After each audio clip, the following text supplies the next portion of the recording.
والعاقبة للمتقين والصلاة والسلام على سيد الأنبياء والمرسلين وعلى آله وأصحابه أجمعين أما بعد أعوذ بالله من الشيطان الرجيم بسم الله الرحمن الرحيم يا أيها الذين آمنوا كتب عليكم الصيام كما كتب على الذين من قبلكم لعلكم تتقون صدق الله العظيم۔ گزشتہ ہفتے شعبان اور شب براءت کے متعلق کچھ ضروری احکامات ہمارے سامنے آئے تھے۔ شعبان یہ محترم اور معظم مہینہ ہے۔ شعبان کے محترم اور معظم یعنی قابل احترام اور قابل تعظیم ہونے کی جو علت اور وجہ ہے، تو ان وجوہات میں سے ایک وجہ یہ ہے کہ شعبان کا مہینہ اس لیے عظمت اور احترام والا ہے کہ وہ رمضان المبارک کے مہینے سے ملا ہوا ہے۔ شعبان کا مہینہ یہ قابل احترام کیوں؟ شعبان کا مہینہ یہ قابل عظمت کیوں؟ تو علماء نے بہت ساری وجوہات بیان کی ہے۔ ان وجوہات میں سے ایک وجہ یہ ہے کہ شعبان کا مہینہ یہ رمضان کے مہینے سے ملا ہوا ہے۔ تو شعبان کے مہینے کے رمضان المبارک کے مہینے کے ساتھ ملنے کی وجہ سے شعبان کا مہینہ محترم اور معظم بن گیا، یعنی شعبان کا مہینہ قابل احترام اور قابل تعظیم بن گیا۔ کیوں؟ وہ رمضان المبارک سے ملا ہوا ہے۔ آپ نے دیکھا ہوگا کہ سورج کے نکلنے سے پہلے سورج کے آثار رونما ہو جاتے، شروع ہو جاتے۔ ابھی سورج نہیں نکلا لیکن اجالا شروع ہو گیا۔ ایسے ہی رمضان المبارک کے آنے سے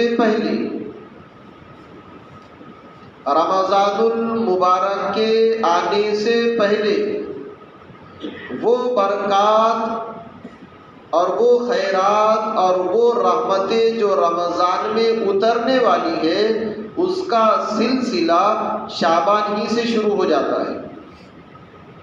تو شعبان کا مہینہ بڑا کیوں ہے؟ اس کی ایک وجہ یہ ہے کہ وہ رمضان المبارک کے مہینے سے ملا ہوا ہے۔ اور پھر رمضان تو رمضان ہے۔ فضائل اعمال میں آپ نے ایک حدیث پڑھے سنے ہوں گے، حضرت سلمان رضی اللہ تعالی عنہ کہتے ہیں، خطبنا رسول اللہ صلی اللہ علیہ وسلم فی آخر یوم من شعبان۔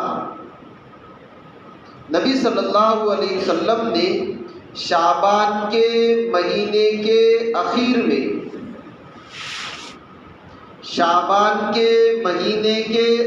میں ہم لوگوں کو خطبہ دیا، یعنی آپ نے بیان کیا، آپ نے تقریر کی شعبان کے مہینے کے اخیر میں، اور یہ کہا قد اظلکم شہر عظیم مبارک۔ ابھی رمضان شروع نہیں ہوا، شعبان ہی کا مہینہ چل رہا تھا، تو نبی صلی اللہ علیہ وسلم نے شعبان کے مہینے کے اخیر میں صحابہ کے بیچ میں یہ تقریر کی، قد اظلکم شہر عظیم مبارک، کہ تمہارے پاس ایک مہینہ آنے والا ہے، تمہارے اوپر ایک مہینہ سایہ فگن ہونے والا ہے، اور وہ مہینہ کہ وہ عظمتوں والا اور برکتوں والا مہینہ ہے، بڑا عظیم اور بڑا بابرکت مہینہ، عظیم مبارک، کہ رمضان کا مہینہ ایسا مہینہ ہے جو قابل عظمت اور برکت کا سبب ہے، کہ بہت بڑا اور بہت مبارک مہینہ ہے۔ نبی صلی اللہ علیہ وسلم نے آگے فرمایا شہر فیہ لیلہ کہ اس مہینے میں یعنی رمضان المبارک میں ایک رات ہے، خیر من الف شہر جو تقریباً 83 سال سے افضل ہے، جس کو ہم اپنی زبان میں شب قدر کہتے ہیں۔ اور وہ شب قدر کب ہے اس کو انشاءاللہ 2-3 ہفتوں کے بعد ہم سمجھیں گے، اس کی خصوصیات کیا ہے، کرنا کیا ہے، علامتیں کیا ہے، کب ہے، اس کو 2-3 ہفتوں بعد سمجھیں گے۔ تو نبی صلی اللہ علیہ وسلم فرماتے ہیں شہر فیہ لیلہ کہ رمضان یہ ایک ایسا مہینہ ہے جس میں ایک رات ہے، خیر من الف شہر جو 1000 مہینوں سے افضل ہے، جس کو ہم اپنی زبان میں شب قدر کہتے ہیں۔ اور 1000 مہینے کو جب ہم سمیٹیں گے سالوں میں تو تقریباً 83 سال کچھ مہینے ہوتے ہیں، یعنی 80 سال سے زیادہ۔ اسی لیے علماء نے لکھا ہے کہ کوئی آدمی اگر ایک مرتبہ شب قدر کو پالے، کوئی آدمی اگر ایک مرتبہ شب قدر کو پالے تو گویا 80 سال سے زیادہ زمانہ اس نے عبادت میں گزار دیا۔ اب آپ سوچ رہے ہیں ہم کو تھوڑی معلوم شب قدر کب ہے، اور ہم کو کیا کسی کو نہیں معلوم؟ تو آج آپ ایک نیت کر لو بس کہ پورا رمضان خصوصاً اور عموماً زندگی بھر عشاء اور فجر دونوں نمازیں جماعت سے پڑھے گے انشاءاللہ۔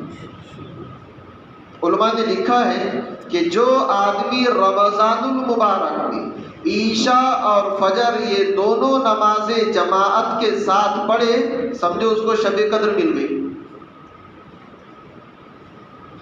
شب قدر میں پوری رات عبادت کرنا کوئی ضروری نہیں ہے۔ منتخب میں ایک روایت ہے حضرت عثمان ابن عفان رضی اللہ تعالیٰ عنہ کی کہ جس نے عشاء کی نماز جماعت سے پڑھا اس نے آدھی رات عبادت میں گزار دی، اور جس نے فجر کی نماز بھی جماعت سے پڑھ لیا تو گویا اس نے پوری رات عبادت میں گزار دی۔ تو اگر کوئی رمضان میں عشاء اور فجر یہ دو نمازیں جماعت کے ساتھ پڑھتا ہے تو اللہ کی ذات سے امید ہے کہ اس کو شب قدر میں عبادت کرنے کا ثواب مل جائے گا۔ آگے نبی صلی اللہ علیہ وسلم فرماتے ہیں شہر جعل اللہ صیامہ فریضہ، رمضان یہ ایک ایسا مہینہ ہے جس کے روزوں کو اللہ تعالیٰ نے فرض قرار دیا ہے۔ وقیام لیلۃ تطوعا، اور رمضان کے قیام کو جس کو ہم اپنی زبان میں تراویح کہتے ہیں۔ حدیث میں تراویح کا لفظ نہیں ہے، یہ جو دنیا بھر میں لوگوں نے اختلاف کیا تراویح تراویح تراویح، تو حدیث میں لفظ تراویح نہیں ملے گا آپ کو۔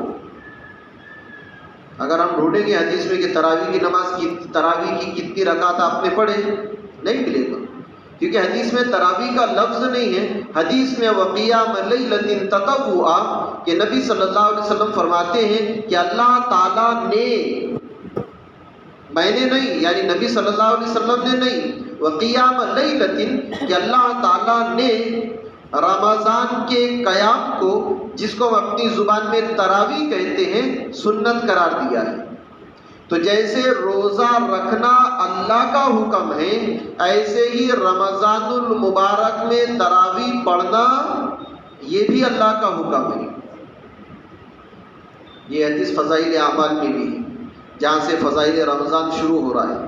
پھر سنیں دوبارہ، اللہ کے نبی صلی اللہ علیہ وسلم فرماتے ہیں جعل اللہ صیامہ فریضہ کہ اللہ تعالیٰ نے رمضان کے روزوں کو فرض قرار دیا ہے۔ وقیام لیلۃ تطوعا، اور اللہ تعالیٰ نے رمضان کے قیام کو جس کو ہم اپنی زبان میں تراویح کہتے ہیں ثواب کی چیز بتلایا ہے۔ تو جیسے روزہ رکھنا اللہ کا حکم ہے، ایسے ہی تراویح پڑھنا بھی اللہ کا حکم ہے۔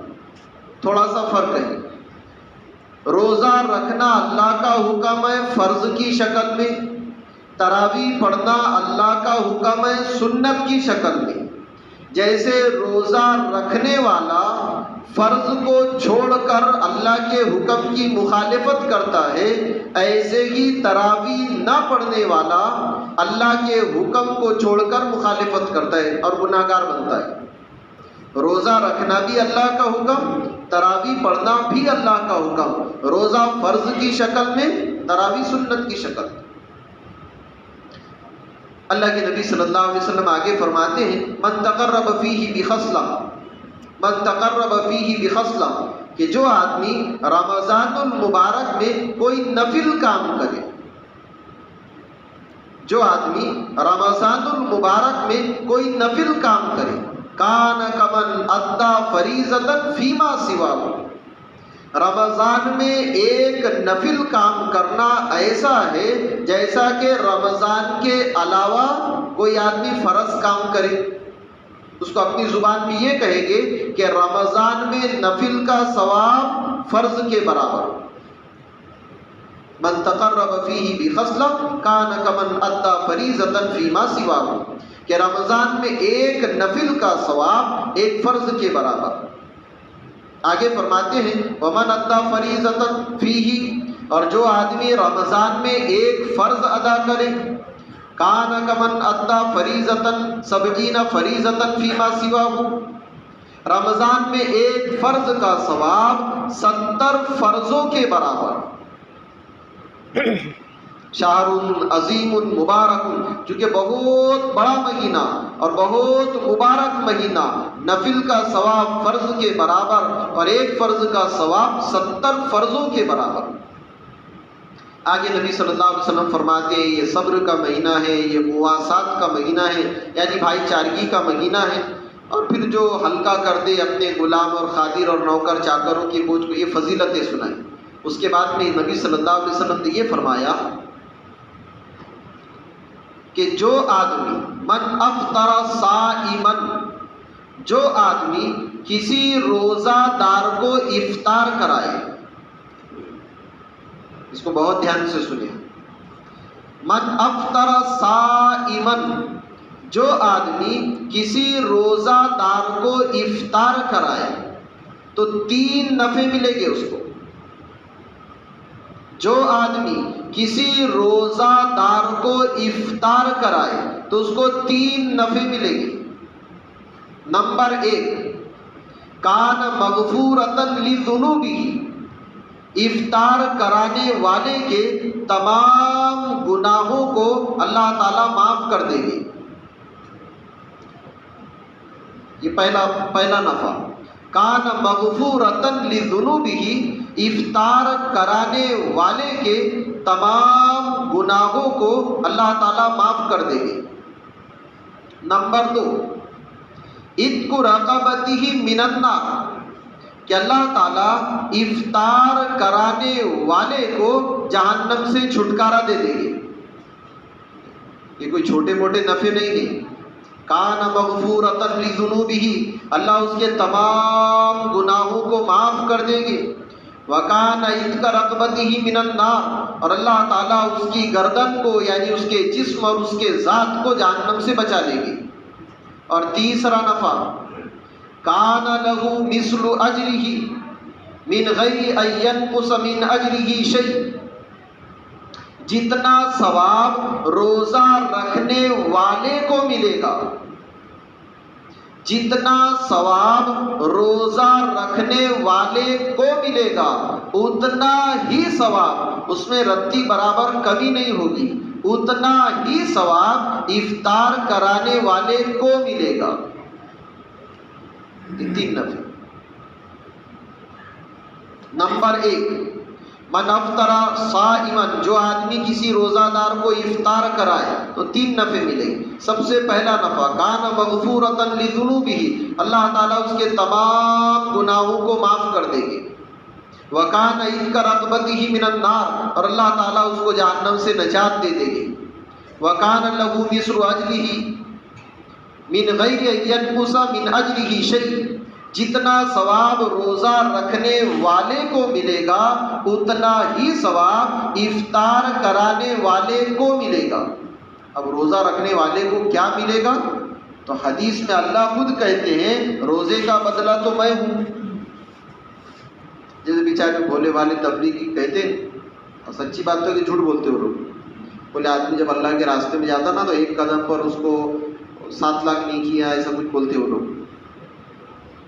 جو بخیل اور کنجوس لوگ ہیں وہ ایسا کہتے ہیں کہ آدمی اللہ کے راستے میں ایک قدم چلے تو اس کو 7 لاکھ نیکیاں ملے گی، اور وہ بات بولیں گے 49 کروڑ نیکیاں ملے گی۔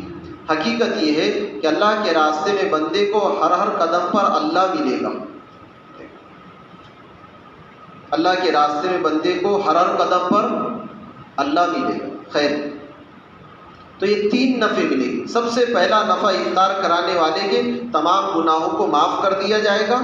نمبر 2، وَكَانَ عِتْقَ رَقَبَتِهِ مِنَ النَّارِ، اللہ اس کو جہنم سے بچا لیں گے۔ اور تیسرا نفع یہ ہے كَانَ لَهُ مِثْلُ أَجْرِهِ، کہ جتنا ثواب روزہ رکھنے والے کو ملے گا اتنا ہی ثواب افطار کرانے والے کو ملے گا۔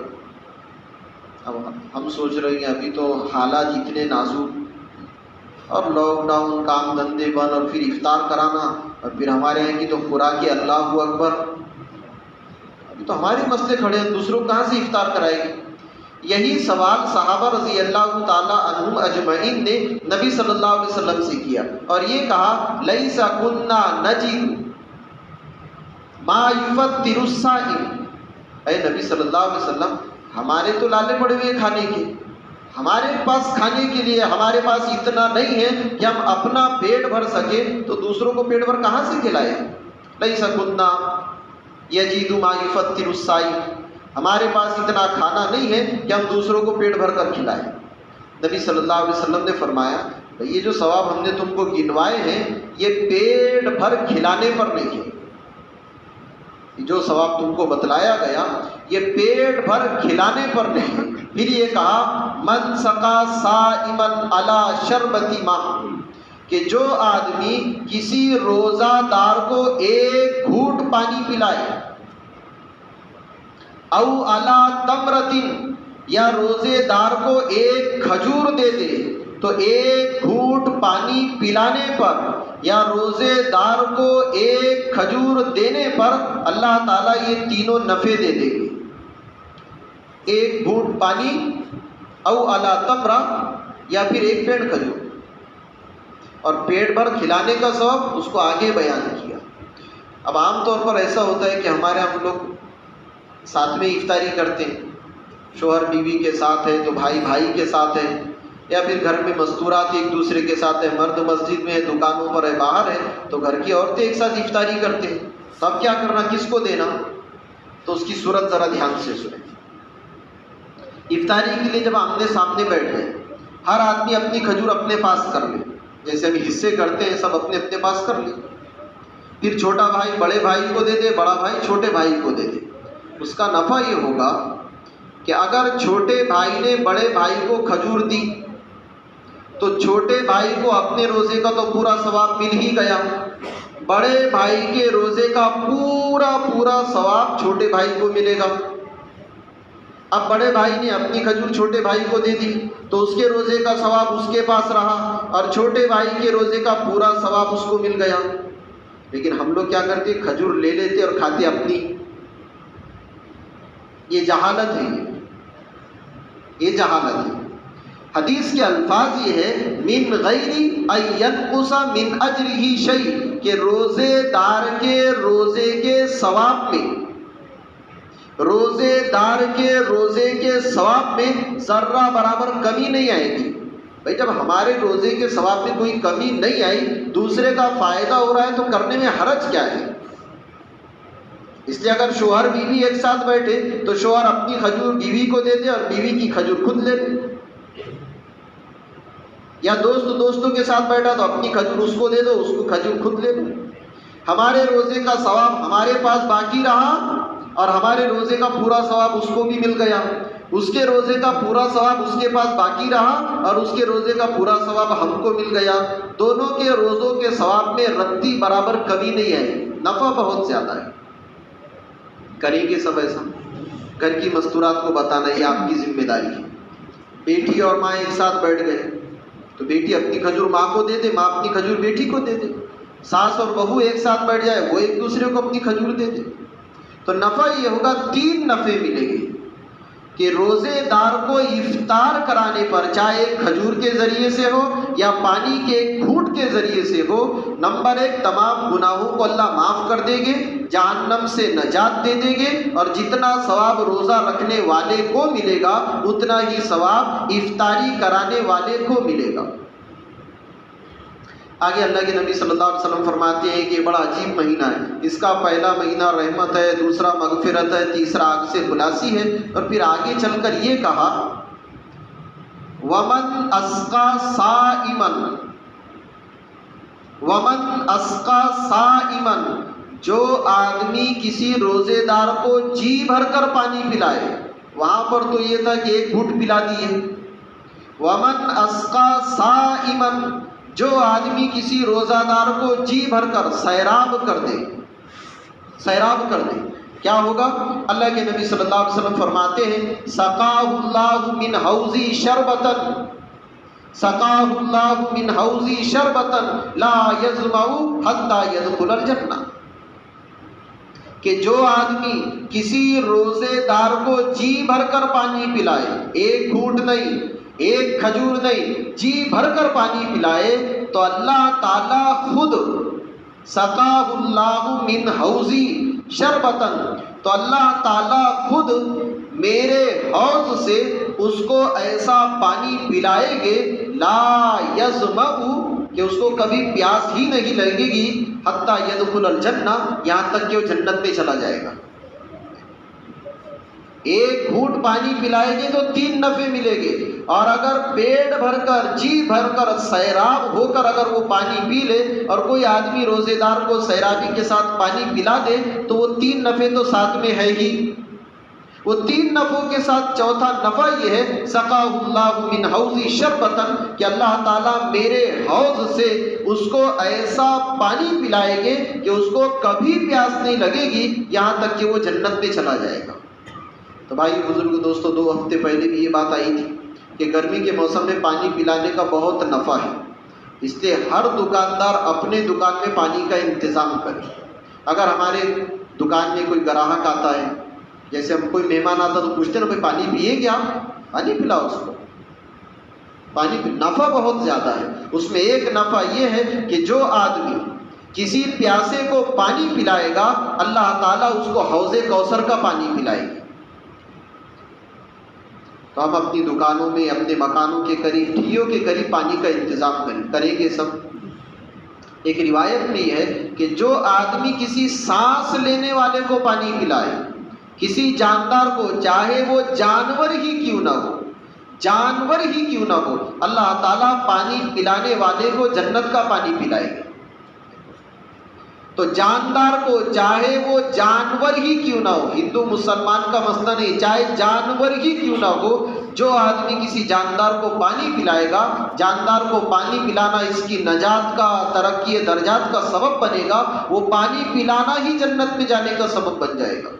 کہ پیاسے کتے کو عورت نے پانی پلایا تھا، اور کیسی، وہ نمازی عورت تھوڑی تھی، وہ کوئی رمضان کے روزے رکھنے والی نہیں تھی، زکوٰۃ دینے والی نہیں تھی، وہ کوئی حجت نہیں تھی، وہ تو گناہوں کے دلدل میں ڈوبی ہوئی تھی، ایک پیاسے کتے کو پانی پلایا، گناہ بھی معاف اور جنت میں چلی گئی۔ تو ہم سب طے کریں کہ انشاءاللہ پانی کا انتظام بھی کریں گے۔ ہمارے محلے پڑوس میں جو ضرورت مند لوگ ہیں ان کے یہاں پانی کا انتظام کریں، فریج ہے، 1-2 بوتل زائد رکھ دیں، افطاری کے وقت میں محلے پڑوس میں بھیج دیا۔ ایک روایت میں اللہ کے نبی صلی اللہ علیہ وسلم کا ارشاد ہے، کعب ابن عجرہ رضی اللہ تعالیٰ عنہ کہتے ہیں، بعض لوگوں کے بارے میں آپ نے سنا ہوگا، نہیں بولے ہمارے نبی صلی اللہ علیہ وسلم نے تو کبھی بددعا ہی نہیں دیے۔ جو لوگ دین سے ناواقف ہوتے ہیں، جاہل ہوتے ہیں، وہ لوگ ایسی باتیں کرتے ہیں۔ آدمی 1-2 کتابیں پڑھ لے تو ایسا سمجھتا ہے بہت پڑھ لیا میں۔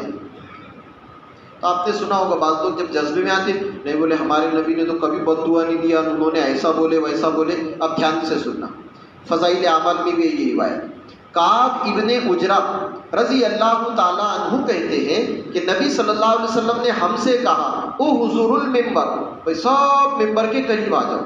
ہم سب ممبر کے فحضرنا، ہم سب ممبر کے قریب آ کر بیٹھ گئے۔ فلما ارتقى درجة، آپ صلی اللہ علیہ وسلم نے پہلی پائری پر قدم رکھا تو آمین کہا۔ فلما ارتقى الدرجة الثانية، دوسرے پر قدم رکھا تو آمین کہا، تیسرے پر رکھا تو آمین کہا۔ اور اتنا کہنے کے بعد فلما نزل، نیچے اتر گئے، ہو گیا بیان ختم۔ صحابہ رضی اللہ تعالیٰ عنہ مجمعین کہتے ہیں ہم نے نبی صلی اللہ علیہ وسلم سے کہا کننا نسمع عنک شیئا ما کننا نسمعہ، اے نبی صلی اللہ علیہ وسلم آج ہم نے ممبر پر چڑھتے ہوئے آپ سے ایسی بات سنی جو آج سے پہلے کبھی نہیں سنی۔ نبی صلی اللہ علیہ وسلم نے فرمایا کیا؟ عرض علی جبرائیل، جبریل علیہ السلام میرے پاس آئے تھے، جبریل میرے پاس آئے تھے اور آ کر یہ کہا بعودا من ادرک رمضان فلم یغفر لہ، ہلاک ہو، برباد ہو وہ آدمی جو رمضان کے مہینے کو پائے اور اس کی مغفرت نہ ہوئی ہو۔ نبی صلی اللہ علیہ وسلم نے کہا فقلت لہ آمین، تو میں نے کہا آمین۔ جبریل علیہ السلام بد دعا دے رہے اور نبی صلی اللہ علیہ وسلم آمین کہہ رہے۔ تین پھر دوسری پائری پر دوسرے سینے پر قدم رکھا تو یہ کہا من ذکرت عندہ، من ذکرت عندہ، کہ جس کے سامنے آپ کا نام لیا جائے، فلم یصلی علیہ، اور وہ آپ پر درود نہ پڑے، یعنی نبی صلی اللہ علیہ وسلم کا نام آئے اور ہم لوگ صلی اللہ علیہ وسلم نہ کہے تو صلی اللہ علیہ وسلم نہ کہنے والے ہلاک ہو جائے، برباد ہو جائے، مٹ جائے۔ یہ بد دعا ہے جبریل علیہ السلام کی اور اس پر مہر ہے نبی صلی اللہ علیہ وسلم کی، انہوں نے کہا آمین۔ اور تیسرا یہ کہا من ادرک ابویہ عند الکبر او احدہما، کہ بھئی جس کے ماں باپ دونوں یا دونوں میں سے ایک ہو، جس کے پاس ماں باپ میں سے دونوں یا دونوں میں سے ایک ہو، فلم یدخلہ الجنہ، اور وہ ماں باپ اس کو جنت میں داخل نہ کرے تو ایسے بیٹے کے لیے اور ایسی بیٹی کے لیے ہلاکت اور بربادی ہے۔ تو خلاصہ نکلا حدیث کا پہلا ٹکڑا یہ تھا کہ رمضان کا مہینہ آئے اور اس کی مغفرت نہ ہوئی۔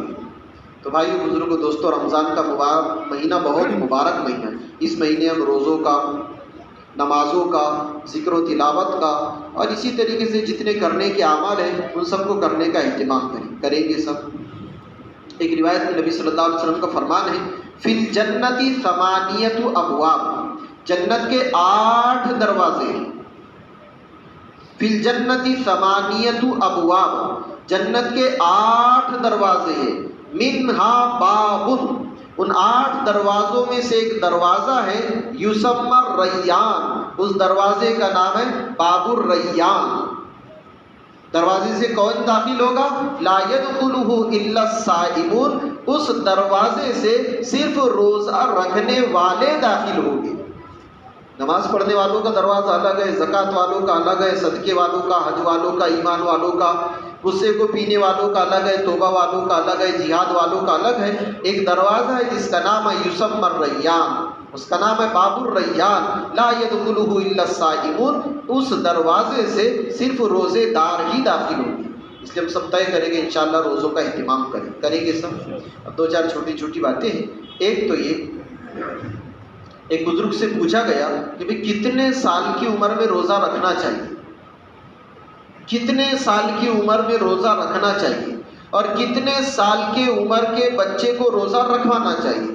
تو انہوں نے یہ کہا تھا کہ روزہ نماز کی طرح ہے، روزہ نماز کی طرح ہے۔ اور نماز کے بارے میں آپ نے حدیث پڑھے سنے ہوں گے، نبی صلی اللہ علیہ وسلم فرماتے ہیں مروا اولادکم وہم ابناء 7 سنین، جب تمہارا بچہ 7 سال کا ہو جائے تو اس کو نماز کی ترغیب دو، اور 10 سال کا ہو جائے پھر نماز نہ پڑھے تو اس کو ہلکی مار مارو۔ یہی حکم روزے کا ہے۔ گویا 7 سال کی عمر سے بچے کو روزہ رکھنے کی ترغیب دی جائے گی۔ 7 سال کی عمر سے بچے کو روزہ رکھنے کو کہا جائے گا۔ 10 سال مکمل ہو گئے اور اب تو 11واں سال بھی شروع ہو گیا، تو پھر اب زجر و توبیخ، کبھی ڈانٹ ڈپٹ، بچوں کو روزہ رکھوایا جائے گا۔ ایک ضروری بات یہ ہے کہ نابالغ بچہ یا نابالغ بچی، نابالغ بچہ یا نابالغ بچی اگر روزہ رکھے، چونکہ گرمی بہت زیادہ ہے، اور پھر یہ کرے کہ بھائی میرے کو پانی پلاؤ نہیں تو میں مرتا، تو اپنے کہتے میرے بیٹا 2 گھنٹے تو باقی ہے، 2 گھنٹے بہت، 5 منٹ بھی چلے جاتا آدمی، ابھی تو اچھے سے بولے 5 منٹ پہلے ہو، تو زیادہ بہلانے پھسلانے کی ضرورت نہیں ہے. اگر ہم کو اعتماد ہے، بھروسہ ہے ہمارے بچے اور بچی پر کہ بھئی یہ اپنے آپ کو سنبھال سکتا ہے اور یہ روزے کو پورا کر سکتا ہے، تو روزہ پورا کراؤ. اور اگر اس میں سکت نہیں ہے، اس میں روزہ کو پورا کرنے کی طاقت نہیں ہے، بچہ اور بچی نابالغ اور نابالغہ ہے، پھر اگر ہم نے ان کو پانی پلا دیے، کھانا کھلا دیے، تو نہ ان کو گناہ ملے گا نہ ہم کو گناہ ملے گا، کیونکہ ابھی وہ شریعت کے مکلف نہیں ہے نابالغ ہونے کی وجہ سے. آپ سوچ رہے ہیں پھر روزہ کیوں رکھا ہے؟ تو نابالغ بچے اور بچی کو روزہ رکھایا جائے گا روزے کی عادت ڈالنے کے لیے، حکم کو پورا کرنے کے لیے. ہم لوگ روزہ رکھیں گے حکم کو پورا کرنے کے لیے، اور ہمارے گھر کے چھوٹے بچے اور چھوٹی بچیاں روزہ رکھیں گی وہ حکم کو پورا کرنے کی عادت پیدا ہو اس کے لیے. تو نابالغ بچہ ہے، نابالغ سے مراد 10 سال 11 سال کا بچہ ہے یا لڑکی ہے، ابھی بالغ نہیں ہوئی، بلوغیت کی علامت نہیں پائی گئی، اور روزہ رکھنے کے بعد میں اب طبیعت خراب ہو گئی، بھوک اور پیاس کی شدت ہے، بےتابی ہے، اور شدید تقاضا ہے پانی پلاؤ، کھانا کھلاؤ، وقت بھی بہت زیادہ ہے کہ بچہ اپنے آپ کو سنبھال نہ سکے. ایسی صورت میں اگر ہم نے بچے کو پانی پلا دیا، کھانا کھلا دیا، یعنی اس کا روزہ ہم نے توڑوا دیا، تو نہ ماں باپ گناہ گار ہوگے نہ بچہ اور بچی گناہ گار ہوگی. کیوں؟ کیونکہ ابھی روزہ جو رکھوایا گیا تھا وہ صرف عادت ڈالنے کے لیے، حکم کو پورا کرنے کے لیے. اب یہ مسئلہ تو اگر بڑے کے ساتھ آتا، کوئی بڑا آدمی ہے اور بھوک اور پیاس کی برداشت نہیں ہوئی، اب ڈر یہ ہے کہ اگر پانی نہیں پیا تو مرتا، تو شریعت کہتی ہے اسی وقت میں اس کا بھی روزہ توڑ دو، بعد میں قضا کرا لینا کفارے کے ساتھ. تو 7 سال اور 10 سال کی عمر میں بچوں کو روزہ رکھنے کی ترغیب دینا چاہیے. پھر اگر وہ بالغ ہو گیا تو اب کوئی رعایت نہیں. عجیب عجیب وعدے اور وعیدے ہیں. ایک روایت میں یہ ہے کہ جس محلے اور گاؤں کے لوگ تراویح نہ پڑھے، شروع میں ایک بات بتلائی گئی ہے، روزہ فرض ہے، تراویح سنت ہے. جس محلے اور گاؤں کے لوگ تراویح نہ پڑھے، اگر اسلامی حکومت ہے تو ان سے قتال کرنا چاہیے. تو جب تراویح جو سنت عمل ہے، سنت عمل کے چھوڑنے پر شریعت یہ کہہ رہی کہ سنت کے چھوڑنے والوں کے ساتھ قتال کیا جائے، تو پھر روزہ تو فرض ہے، فرض چھوڑنے والوں کے ساتھ کیا کرنا چاہیے؟ تو ہم سب طے کریں کہ خود بھی روزہ رکھیں گے اور گھر کے ہر فرد اور گھر کی ہر مستورات کو روزہ رکھنے کی ترغیب دیں گے، کریں گے سب. بھائی آخری بات یہ ہے کہ ہمارے یہاں سے الحمدللہ بیروت کی جماعت جا رہی، بڑی خوشی کی بات ہے. پورے برار سے شاید یہ پہلی جماعت ہوگی، شاید یعنی 1-1.5 سال میں یہ پہلی جماعت ہوگی. اللہ جانے والوں کو اور جن کو چھوڑ کر جا رہے ہیں ان کو اور محنت کرنے والوں کو خوب قبول فرمائے. آدمی کیسے جاتا وہ صرف جانے والے پر گزرتی ہے. ہمارے لیے اعتراضات کرنا اور الٹی سیدھے باتیں کرنا بہت آسان ہے، لیکن جو جا رہا اس کو پوچھو کیسے جا رہا ہو. وہ تو جانے والا جانتا ہے اور جس نے توفیق دی وہ جانتا ہے. اس کے جانے کی کیفیت کو نہ میں بیان کر سکتا نہ آپ اس کو سمجھ سکتے. یہ سمجھ میں کب آئے گی؟ جب ہم ایسی قربانیاں دیں گے 4-4 5-5 مہینے کی، تو ہم ان کے لیے دعائیں بھی کریں. ان لوگوں کی طرف سے تو پوری تیاری ہوگی، چونکہ ایسا تو ہے نہیں کہ بھائی نیت کرے، رخ آ گیا، اڑ گئے، چلے گئے. ابھی حکومت کے بہت سارے مسائل ہیں، جہاز کی ٹکٹ ہے، ویزا وغیرہ کے مسئلے ہیں، اور سفر کا مستقل ایک مسئلہ ہے. تو ہم سب ان سب کے لیے دعائیں بھی کریں کہ اللہ تعالیٰ ان سب کی تمام رکاوٹوں کو، پریشانیوں کو اپنے فضل سے دور فرمائے. کسی کا اگر کوئی ایسا مسئلہ ہے کہ وہ مسئلہ حل نہیں ہوا تو جائے گا نہیں، تو ہم سب معاون بنیں. ہمارے سے اگر کوئی تعاون ہوتا ہے تعاون کرے، اور کچھ نہیں ہوتا تو کم سے کم اللہ سے دعا کرے کہ اللہ اس کا جو مسئلہ ہے ان سب کے اور ہم سب کے اور پوری کائنات کے مسائل کو حل کرنے والی صرف ایک اکیلی ذات اللہ کی ہے. کریں گے سب دعا. تو جمعہ کے وہ سب لوگ شاید یہیں پر جمعہ پڑھ رہے ہیں. آپ سب سے گزارش ہے، کام کے ساتھ محبت کی علامت ہے، تعلق کی علامت ہے، انسیت اور مناسبت کی علامت، نشانی یہ ہے کہ ان جانے والوں سے ہم ملاقات کریں. اس سے پہلے ہمارے یہاں کی جب جماعتیں جاتی تھی چلے کی، ایک بار اپنے یہاں سے جماعت گئی، اوپرے کی جماعت گئی ماں مستورات، تو تقریباً 2 کٹوں سے زیادہ توشہ دیا گیا تھا. تارا پور کی ایک جماعت تھی تو 2 کٹے اور ایک ومل کی تھیلی توشے میں. پھر ہماری جماعت جا رہی تھی اڑیسہ، تب بھی ایسا ہی ہوا. اب یہ بیچاری ایک ایسی جماعت ہے کہ ابھی تک ہم صحیح ڈھنگ سے ان کا اکرام نہیں کر سکے. حالانکہ یہ چیزیں بولنے کے لیے ہے، یہ چیزیں تو ہر آدمی کو سمجھنے کی ہے. تو جمعہ بعد ان سے سب سے ملاقات کرے، نماز کے بعد میں سنتوں سے اپنی نوافل سے فارغ ہونے کے بعد سب سے ملاقات کرے، ان سے معافی مانگے، ان سے دعاؤں کی درخواست کریں گے سب۔